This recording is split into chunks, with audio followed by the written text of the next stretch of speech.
诸葛亮的第4次北伐是最有希望成功的一次，而且为了解决军粮运送困难的问题，他还发明了木牛流马。可最后为何还是因为军粮供应不足的问题罢兵而回呢？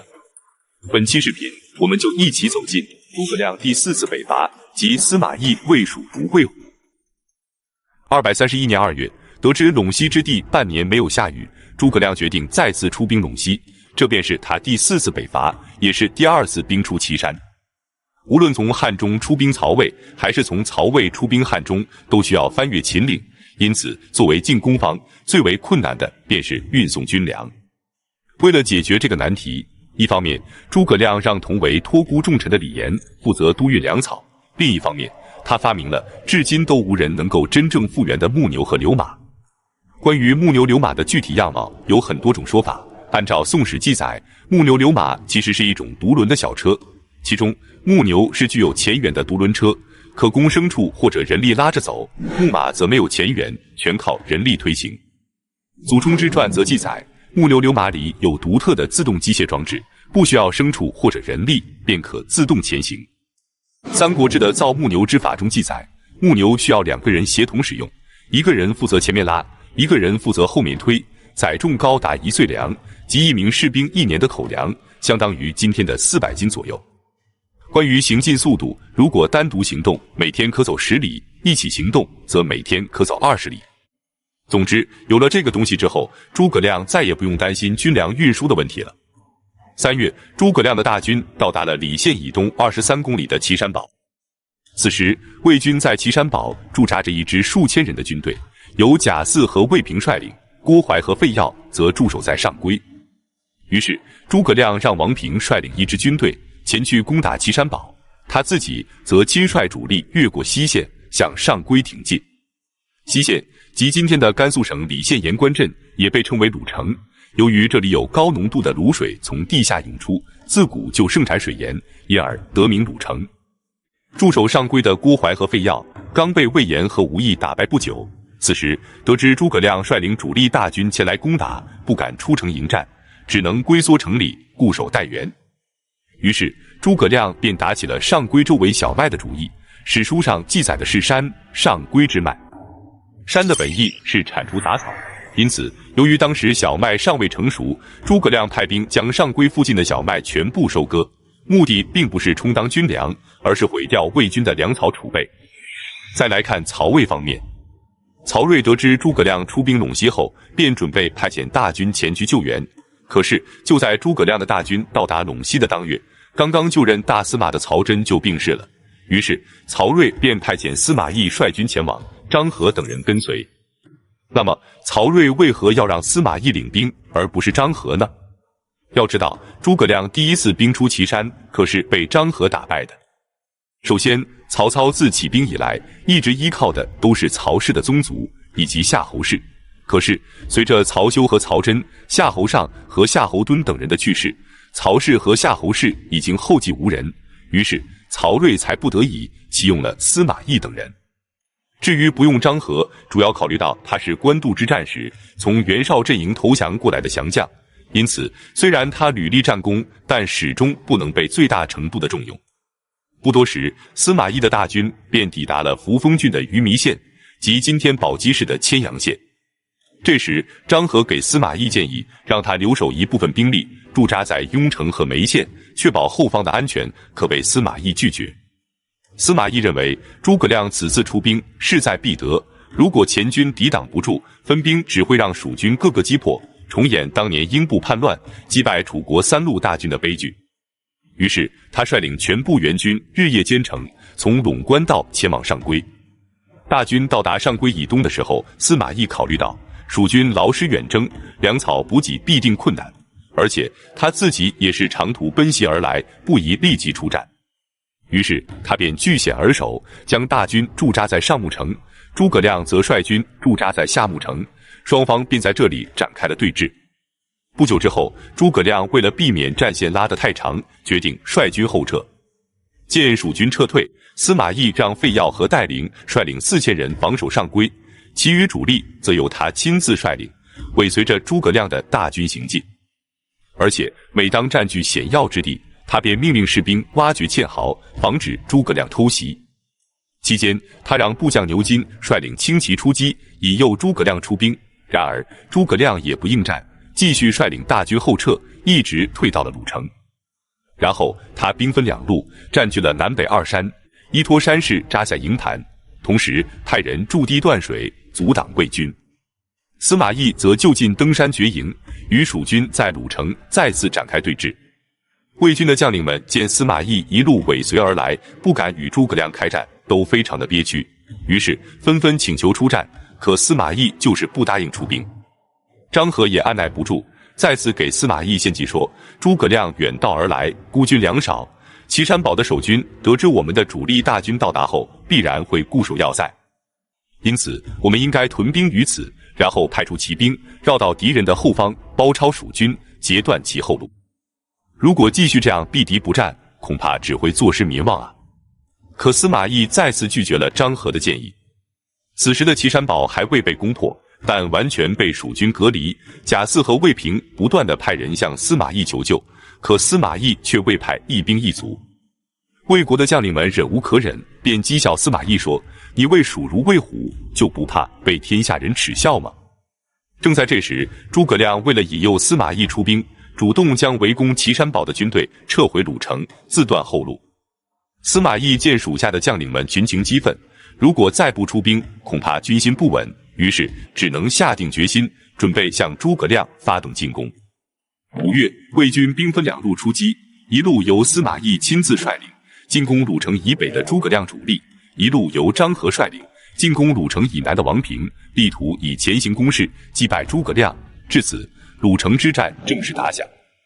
然而，关于此战最后的结局，史书记载各有不同。按照《晋书》的记载，此战司马懿大胜；《汉晋春秋》则记载诸葛亮大胜，并且斩获了魏军的首级3000骑，获得玄铠5000，角弩3100张。《三国志》则记载，司马懿负责攻打诸葛亮，张合负责攻打王平，但由于王平坚守不出，张合未能攻下。总之，司马懿的这次进攻并没有取得战略上的胜利，而且此时魏军的旧粮即将耗尽，新粮则被诸葛亮提前给收割了。司马懿无奈，只能从长安调拨军粮。为了缩短补给线，司马懿决定将大军撤回上邽。见魏军撤退后，诸葛亮立即率军追击，双方在上邽附近继续展开激战。到了6月份，诸葛亮的粮草供应也出现了问题。由于阴雨连绵不绝，致使道路泥泞难行，早该到达的军粮却迟迟不见踪影，这让诸葛亮非常的着急。于是他连忙给李严写信商议说，鉴于目前的情况，有3条计策可行。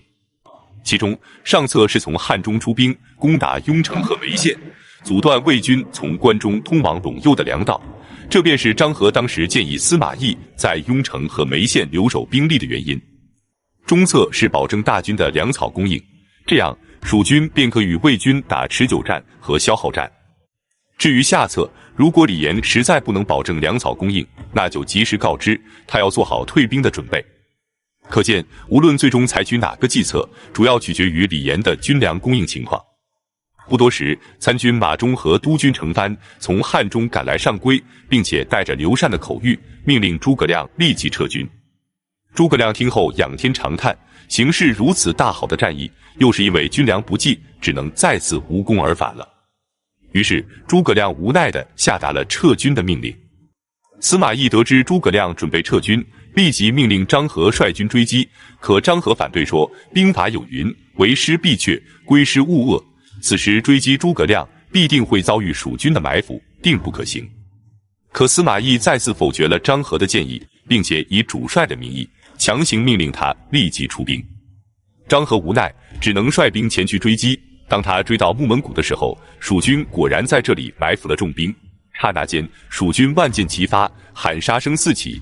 张合的右膝不幸中箭，由于伤势过重，一命呜呼了。至此，曹操麾下的5子良将全部退出了历史舞台。张合战败后，司马懿不敢继续派兵追击，诸葛亮便顺利地率军返回了汉中。至此，第4次北伐又以失败告终了。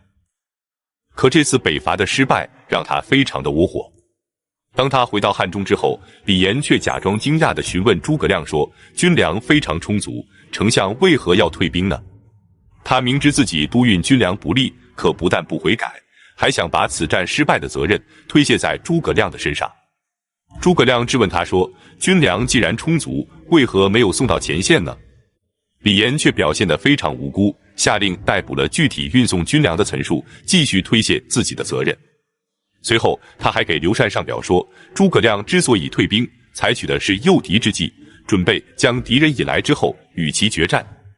对于李严的这些小动作，诸葛亮并不与他争辩，而是将他过往的所有往来文书拿来查看，发现他所说的话前后矛盾，漏洞百出。而且他还得知，刘禅并没有让他撤兵，就连马忠和程蕃捎给他的口谕，都是李严假传圣旨，有意安排的。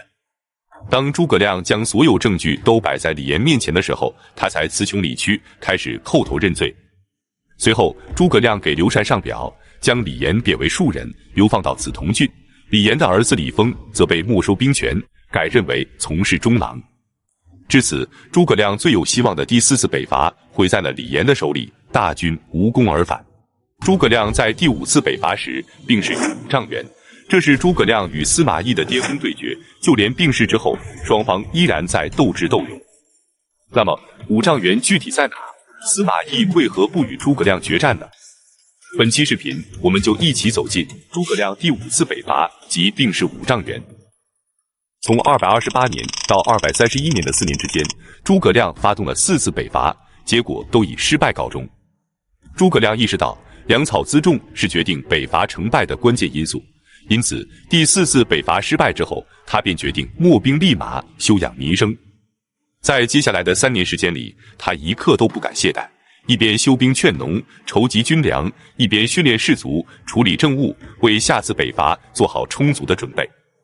为了解决粮草问题，他命人在包斜道的入口处修筑了底阁，并将大批军粮囤积于此。234年，经过3年之久的蛰伏，终于准备就绪。2月，诸葛亮率领10万大军从汉中出发，进入了包斜道。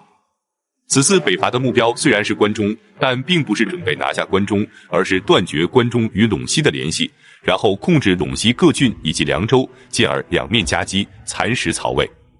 这样既符合蜀汉的国情，也符合诸葛亮一贯谨慎的用兵之道。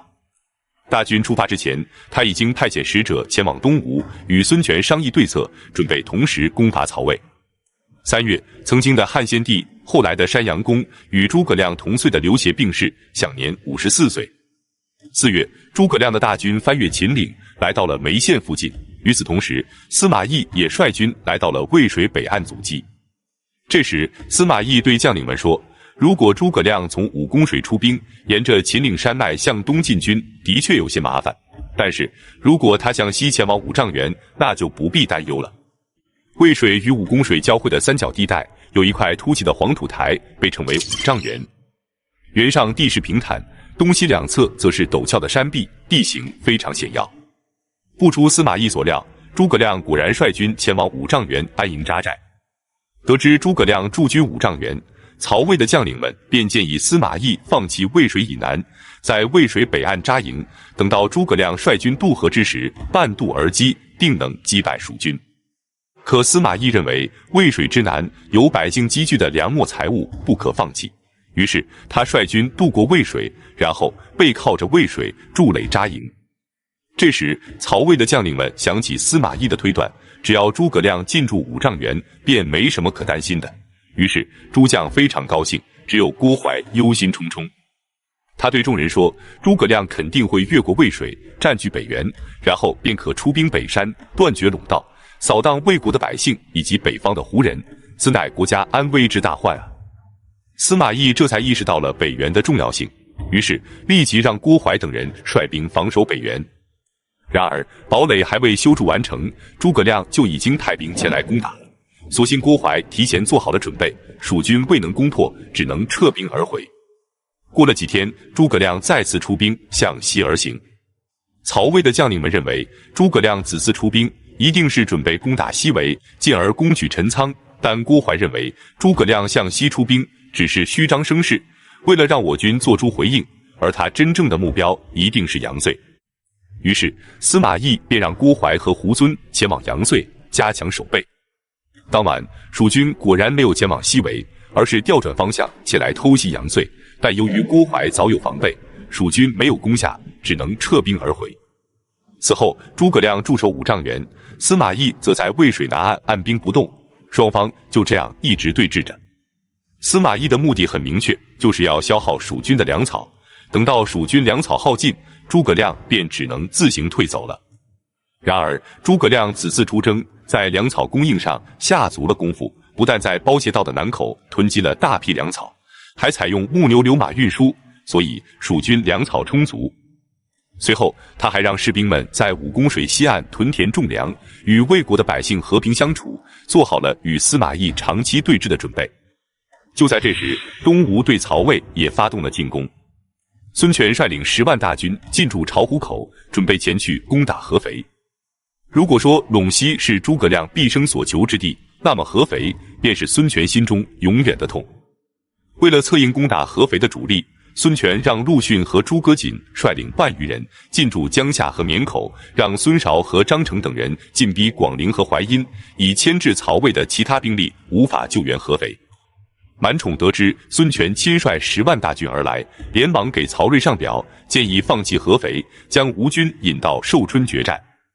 但曹睿不同意，让他立即率军救援合肥的守将张颖，与诸将同心协力，务必守住合肥。他自己御驾亲征，即刻率领援军赶来支援。6月，满宠率军来到合肥后，募集了数十名壮士，以松枝为火炬，灌上麻油，顺风放火，火势在风力的作用下不断蔓延，很快便点燃了敌军的攻城器具。孙权的侄子孙泰率军前来救火，结果被满宠的士兵给射杀了。吴军不敢继续靠近，双方在合肥新城展开了对峙。数日之后，孙权得知曹睿已经亲自率军赶来合肥，再加上吴军的士卒很多都患上了疾病，攻城已然无望，于是只能下令撤军，其他2路大军也撤兵而回。此时的曹睿刚刚到达寿春，得知孙权已经撤兵后，大臣们便劝谏他引兵向西，前去支援司马懿。可曹睿却说，孙权的大军已经撤退，诸葛亮孤军无援，成不了气候，仅靠司马懿就足以抵挡了，我没什么可忧虑的。于是率军返回了洛阳。再来看诸葛亮和司马懿。诸葛亮见武功水的水位很浅，于是他让孟衍率军越过武功水，在河对岸扎营，引诱司马懿出兵。结果孟衍率军过河之后不久，天空便下起了大雨，武功水瞬间暴涨，阻断了孟衍与诸葛亮大本营的联系。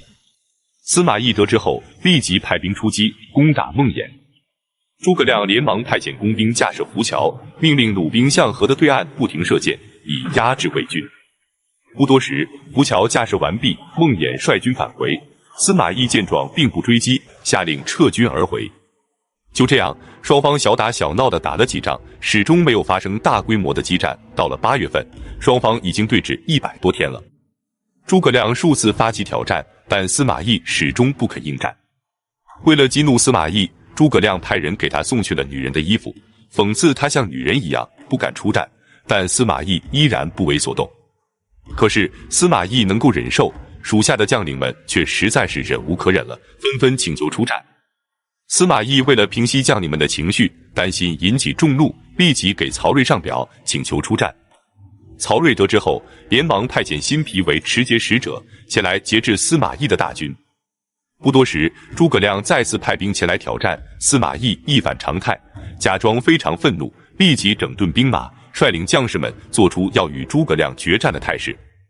结果辛毗手持杖节，立于军门之处，不准司马懿出兵。姜维得知后，对诸葛亮说：“辛毗仗节而来，司马懿恐怕不会出战了。”可诸葛亮早就看破了司马懿的计谋，他对姜维说：“司马懿本来就不打算和我军交战，他之所以做出力战的态度，其实只是做给属下将领们看的，表示他敢于出战，只是曹睿不准而已。但其实将在外，君命有所不受，如果他真的想开战，还需要千里迢迢派人去请示曹睿吗？”所以诸葛亮非常明白，司马懿就是想和他打消耗战。为了迫使司马懿早日出兵，他派遣使者前往司马懿的军营，相约决战。然而，使者到达后，司马懿并不和他谈论军事，而是对诸葛亮的日常生活表现出了极大的兴趣。他询问使者诸葛亮每天几点起床，每顿饭能吃多少米之类的话题。使者为了炫耀诸葛亮的勤勉，就对司马懿说，诸葛亮每天早起晚睡，凡是20丈以上的责罚都要他亲自批阅，所吃的饭食嘛，不到几升而已。使者走后，司马懿便对众人说，诸葛亮吃的很少，却事务繁杂，估计活不了多久了。果然没过多久，诸葛亮就病倒了。8月，诸葛亮的病情逐渐恶化，已经卧床不起了。刘禅得知后非常焦急，连忙派遣尚书仆射李福前来军中问候。李福了解完情况之后，便启程准备返回成都。然而没过几天，他却重新又返回了五丈原。诸葛亮见他返回，便对他说，我知道你此行返回的意图，之前我们虽然谈论了很多，但是有些事情并没有交代，你是想听取我的意见吧？李福点头表示认可。诸葛亮便对他说，我走之后，蒋琬接替我的位置最为合适。李福说，那么蒋琬之后，谁可担此重任呢？诸葛亮回答说，费祎可以继任。李福又问，那么费祎之后呢？诸葛亮摇了摇头，没有继续回答。李福走后，诸葛亮又对军中的后事逐一进行交代。他让杨仪和费祎负责统领各军，有序地退回汉中，让魏延和姜维负责断后。当月，诸葛亮病逝于五丈原，享年54岁。之后，杨仪和姜维按照诸葛亮临终之前的部署，密不发丧，整顿军马，从五丈原撤退。司马懿得知后，连忙率兵追击。姜维给杨仪建议，将大军的旗帜全部调转过来，并且擂响战鼓，做出要与魏军决战的态势。司马懿见状，立即停止进兵，蜀军便缓慢后撤，退入了包斜道。这时，蜀军才正式发丧，众人才得知诸葛亮已经病逝了。百姓们给司马懿编了一句谚语说，死诸葛，下走了活仲达。司马懿得知后也不生气，笑着说道，我可以预料他生前的计谋，但没法预料他死后的计谋啊。之后，司马懿视察了蜀军遗留下的营寨，感叹地说道，诸葛亮真是天下奇才也。至此，诸葛亮历时7年的北伐彻底结束，他本人也在北伐的过程中走完了自己波澜壮阔的一生。那么，蜀军能够顺利地撤回汉中吗？魏延为何在撤兵途中发生叛乱呢？我们下期接着讲述。234年秋天，54岁的诸葛亮病逝于五丈原。临终之前，他让杨仪和费祎率领大军撤回汉中。那么，撤军之时，魏延为何会发生叛乱？得知诸葛亮病逝的消息后，李邈为何仰天大笑，说蜀汉终于得救？本期视频，我们就一起走进魏延叛乱及诸葛亮葬于定军山。诸葛亮在临终之前安排的撤兵计划是，杨仪和费祎负责统领全军撤退，魏延负责断后，姜维次之。之后，他秘密地告诉杨仪和费祎，如果魏延不肯听令，那么大军便自行撤退。魏延，蜀汉现存最顶尖的猛将之一，他赡养士卒，勇猛过人，但是性格高傲，脾气暴躁，导致文武官员都对他极为忌惮，尽量避其锋芒，不与他交恶。只有杨仪对他不屑一顾，于是两人便势如水火，经常发生矛盾。甚至有一次，魏延竟然拿着刀准备杀了杨仪，导致杨仪老泪纵横，悲伤愤怒。这让诸葛亮非常的无奈，他爱惜杨仪的才干，也欣赏魏延的骁勇，奈何二人总是不能友好相处。幸亏费祎经常从中调停，才使二人各尽其职，没有发展到不可收拾的地步。大军出发之前，杨仪让费祎前去试探魏延的想法，于是费祎便来到了魏延的军营，询问他的意见。魏延便对费祎说，丞相虽然病逝了，不是还有我呢吗？我自当率领大军击败贼军，怎能因为一个人的死亡而荒废天下的大事呢？而且我魏延是何许人也，怎会受杨仪的摆布，成为断后之将呢？说罢，他便与费祎重新商定撤军计划，并且要求费祎和他共同在重新拟定的撤军计划上签名，然后宣告给所有的将领。费祎听后非常担心，为了能够尽快脱身，他便对魏延说，我这就回去把你的意见传达给杨仪，杨仪身为文官，不懂军事，所以他一定不会反对你所拟定的计划。魏延听后觉得有理，便答应了费祎的建议。费祎不紧不慢地离开魏延的军营，出门后便骑马奔驰而去。魏延这才反应了过来，他被费祎给骗了，应该让他签完字再放他离开。可是此时派人去追已经来不及了，只能派人前往杨仪的军中打探。结果得知，杨仪按照诸葛亮之前的计划，已经让各营的将士们开始撤退了。魏延大怒，立即率领本部人马也开始撤退。但是他并不想为大军殿后，而是加快步伐，越过杨仪率领的主力，走到了大军的最前面。而且他的大军走过之后，他便命人烧毁栈道，使杨仪等人率领的主力大军无法前进。同时他还派人前往成都，告发杨仪反叛。此时司马懿得知诸葛亮病逝，并且蜀军开始撤退的消息后，立即率军前来追击，这让杨仪等人非常的惊慌。姜维便给杨仪建议，他让大军将旗帜全部调转过来，然后擂响战鼓，做出要与司马懿对战的态势。司马懿不确定诸葛亮是真的病逝了，还是假装病逝吸引他上钩的，于是立即停止追击。随后杨仪率领大军缓慢地退入包斜道的入口，然后才正式发丧，并且派人给刘禅上表，告发魏延反叛。远在成都的刘禅一连收到2封奏书，一封是魏延告发杨仪反叛，一封是杨仪告发魏延反叛，一时之间拿不定主意，连忙召来侍中董允和长史蒋琬商议。结果董允和蒋琬都相信杨仪而怀疑魏延，于是刘禅便让蒋琬领兵前去捉拿魏延。与此同时，杨仪一边派人修理栈道，一边派兵防止司马懿偷袭。就这样历经千难万阻，终于来到了包斜道的南口。结果魏延抢先占据南谷口，将杨仪率领的主力大军阻挡在包斜道的崇山峻岭之中，进退不得。于是杨仪便派遣王平前去迎战。王平率军到达后，大骂魏延及其属下说，丞相刚刚去世，尸骨未寒，你们怎敢如此作为，竟敢抵挡丞相的还丧之路吗？魏延的属下听闻后，都觉得魏延的做法不妥，不敢继续跟随，于是大军纷纷开始溃散。魏延见状，只带领着自己的儿子以及数名亲信向汉中逃去。杨仪得知后，立即派遣马岱前去追击，没过多久，马岱便提着魏延的首级返回。杨仪用脚践踏着魏延的头颅，说道：“庸奴，看你还敢作恶不！”随后杨仪便率领全军返回了汉中。此时蒋琬刚走出成都城数十里，得知魏延已死，他便重新返回了成都。之后魏延的3族惨遭诛灭。至此蜀汉大军顺利地回到了汉中。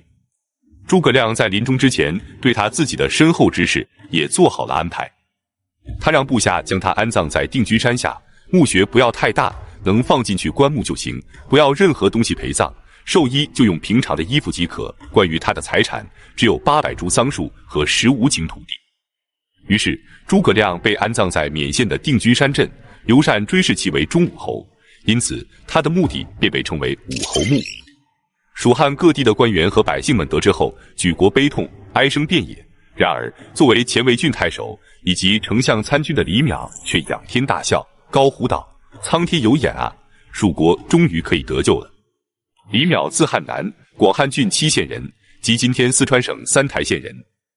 他原本是刘璋的属下，刘璋投降刘备之后，李淼便怒骂刘备是个忘恩负义的小人，但刘备不仅不和他计较，还亲自邀请他一起建功立业。李淼被刘备的诚意打动，逐渐成为了蜀汉的核心人物。等到刘备病逝，诸葛亮准备北伐的时候，李淼却站出来反对。他认为北伐曹魏无异于以卵击石，螳臂挡车，定不可能成功，只会让蜀汉的国力更加衰弱。然而在刘禅的支持下，诸葛亮一连发动了5次北伐。李淼虽然表示不满，但也无力改变。随后刘禅在成都为诸葛亮举行了3天的哀悼仪式，李淼便上表说，诸葛亮独自一人掌控着蜀汉的精锐之师，如同虎狼之物，为所欲为，因此我常常为国家的安危感到担忧。现在诸葛亮死了，宗族终于得以保全，边疆的战事也可以停止了，大家应该大肆庆祝才对。刘禅看后非常气愤，立即将李淼逮捕入狱，并将其诛杀。那么诸葛亮死后该由谁来接班呢？其实诸葛亮病逝之前已经选定了接班人，他告诉李福，他死之后由蒋琬继任，蒋琬死后由费祎继任。